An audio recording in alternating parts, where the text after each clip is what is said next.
ही पोरगी म्हणली तुमचा दांडा लय बोंटा आहे. हा भाऊबा काय म्हणाला? खोदून भाऊजी हा. तुमचा दांडा लयच मोठा आहे हो. काय तुम्ही येड्यागत करायला लागले आता अंडा लय मोठा आहे. हा हाय तो बरा आहे ना, तसा आहे मोठा आहे पण थोडा तो शिंड्याला तुटलाय जरा. तुटलाय तिथं. हा शिंडा जरा तुटलाय.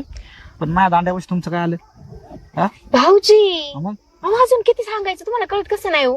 अच्छा काय सांगितलंच काय तुम्ही? दांडा मोठा आहे सांगितलं, मला माहिती दिसतोय ना दांडा मोठा आहे. अहो भाऊजी तुमची वाट बघत होते मी, तुम्हालाच भेटायला आले. असं म्हणताय? हा भेटायला आले मला हा. आईच्या गावात. पण मी आजारी नाही ना. हा? आयुष्य पण मी आजारी नाही, काय नाही. मला कुठं काय रोग आलाय तेव्हा भेटायला? हा? भाऊजी हा? अहो मी तुम्हाला भेटायला आले, तुम्हाला कळत कसं नाही? म्हणजे माझ्या प्रेम आहे का? हा. तुम्ही बाजूला सरा. 4 लोकांनी बघितलं काय म्हणते ना. एक काम करा, आज मग चला. भाऊजी हा चला तुम्ही, मी तेच म्हणणार होते तुम्हाला. पटकन तिकडे चला. भलती चाबरी चला गडे.